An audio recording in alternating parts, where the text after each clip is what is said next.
Good morning, boys and girls. It's Mrs. Olejarczyk here. I am going to be reading you Chapter 3 of Charlotte's Web by E.B. White. The chapter is called Escape. The barn was very large. It was very old. It smelled of hay and it smelled of manure. It smelled of the perspiration of tired horses and the wonderful sweet breath of patient cows.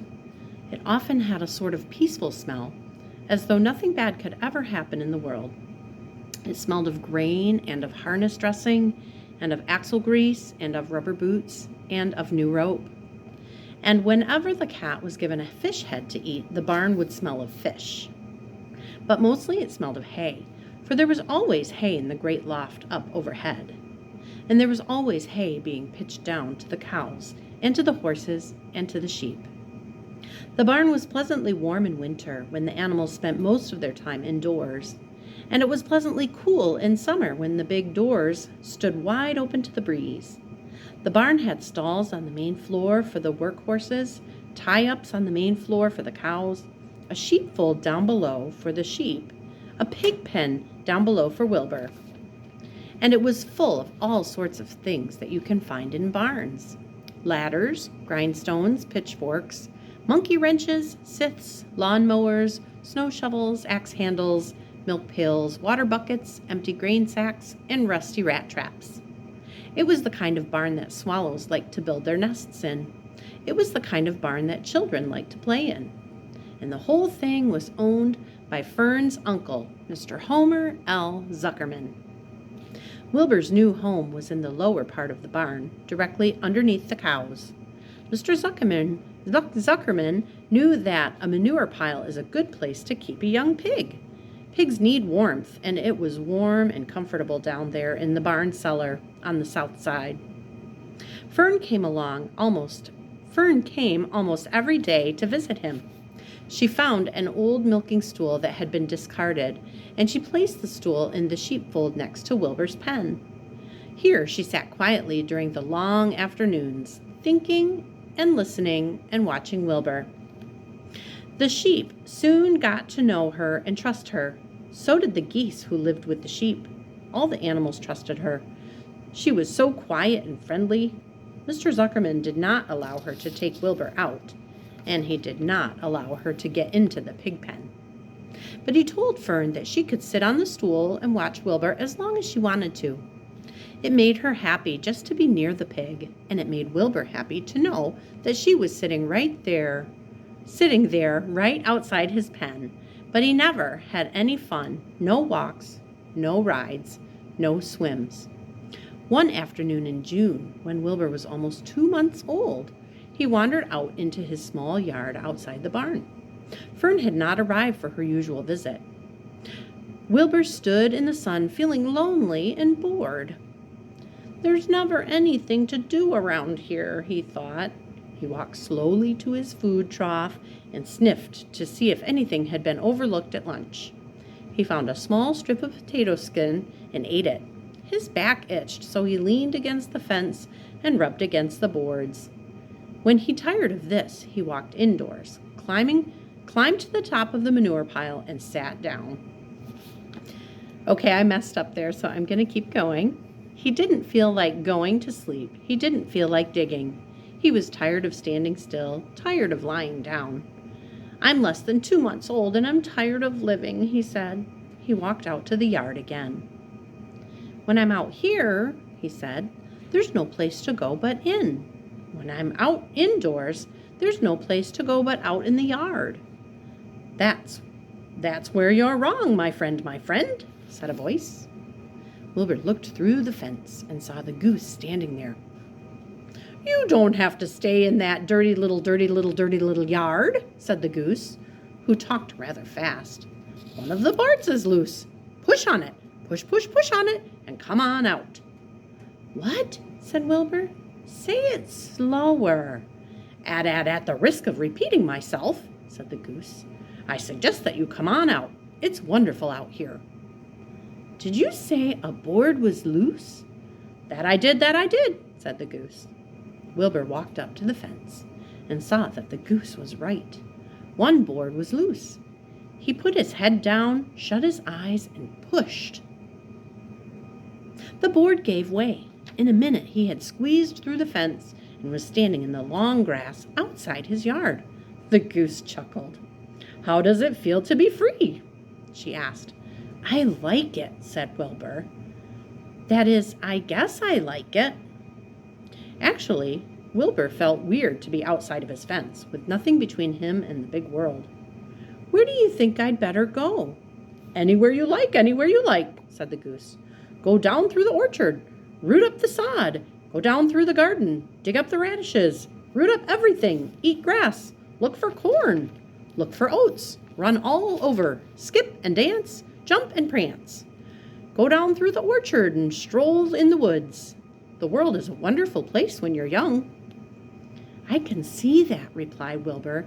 He gave a jump in the air, twirled, ran a few steps, stopped, looked all around, sniffed the smells of afternoon, and then set off walking down through the orchard. Pausing in the shade of an apple tree, he put his strong snout into the ground and began pushing, digging, and rooting. He felt very happy.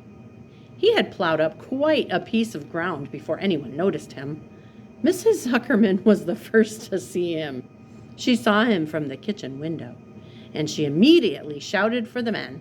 "Homer!" she cried. "Pigs out! Lurvy! Pigs out! Homer! Lurvy! Pigs out!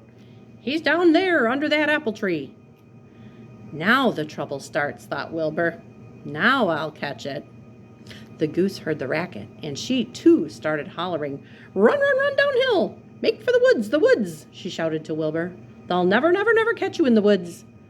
The cocker spaniel heard the commotion, and he ran out from the barn to join the chase. Mr. Zuckerman heard, and he came out of the machine shed where he was mending a tool.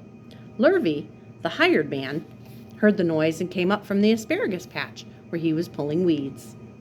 Everybody walked toward Wilbur, and Wilbur didn't know what to do. The woods seemed a long way off, and anyway, he had never been down there in the woods and wasn't sure that he would like it. "Get around behind him, Lurvy," said Mr. Zuckerman, "and drive him toward the barn. And take it easy, don't rush him. I'll go and get a bucket of slops." The news of Wilbur's escapes spread rapidly among the animals on the place. Whenever any creature broke loose on Zuckerman's farm, the event was of great interest to the others. The goose shouted to the nearest cow that Wilbur was free, and soon all the cows knew. Then one of the cows told one of the sheep, and soon all of the sheep knew. The lambs learned about it from their mothers. The horses, in their stalls in the barn, pricked up their ears when they heard the goose hollering, and soon the horses had caught on to what was happening. "Wilbur's out," they said.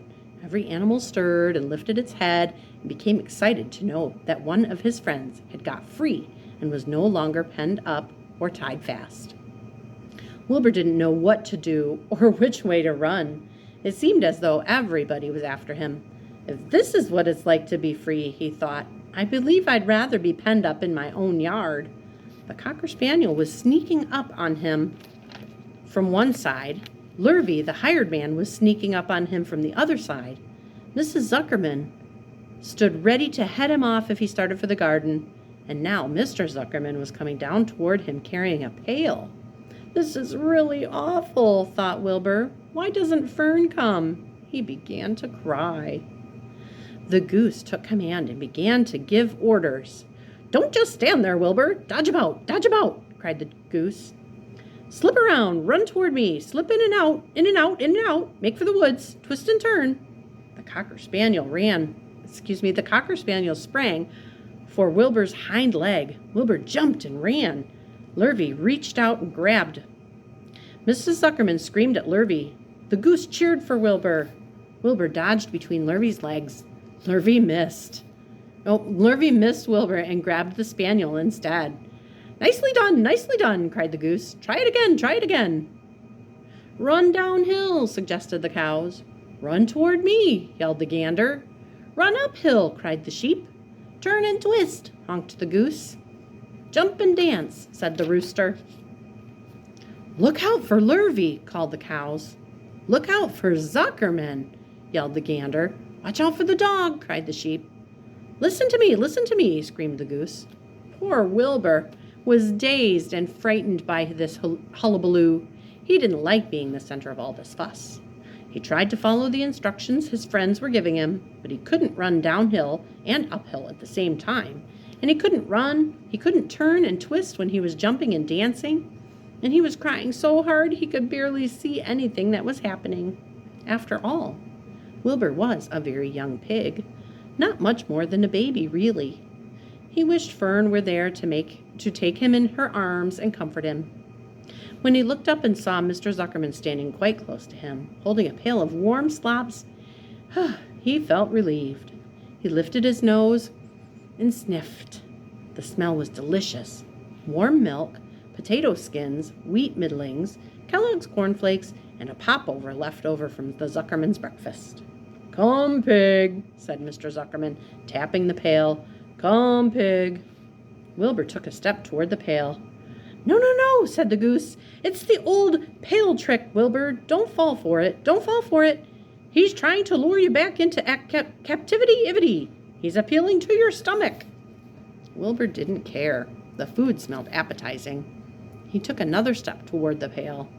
"Pig, pig," said Mr. Zuckerman in a kind voice, and began walking slowly toward the barnyard, looking all about him innocently, as if he didn't know that a little white pig was following along behind him. "You'll be sorry, sorry, sorry," called the goose. Wilbur didn't care. He kept walking toward the pail of slops. "You'll miss your freedom," honked the goose. "An hour of freedom is worth a barrel of slops." Wilbur didn't care. When Mr. Zuckerman reached the pig pen, he climbed over the fence and poured the slops into the trough. Then he pulled the loose board away from the fence so that there was a wide hole for Wilbur to walk through. "Reconsider, reconsider," cried the goose. Wilbur paid no attention. He stepped through the fence into his yard. He walked to the trough and took a long drink of slops, sucking the milk in hungrily and chewing the popover. It was good to be home again. While Wilbur ate, Lurvy fetched a hammer and some 8-penny nails and nailed the board in place. Then he and Mr. Zuckerman leaned lazily on the fence, and Mr. Zuckerman scratched Wilbur's back with a stick. "He's quite a pig," said Lurvy. "Yes, he'll make a good pig," said Mr. Zuckerman. Wilbur heard the words of praise. He felt the warm milk inside his stomach. He felt the pleasant rubbing of the stick along his itchy back. He felt peaceful and happy and sleepy. This had been a tiring afternoon. It was still only about 4 o'clock, but Wilbur was ready for bed. I'm really too young to go out into the world alone," he thought as he lay down.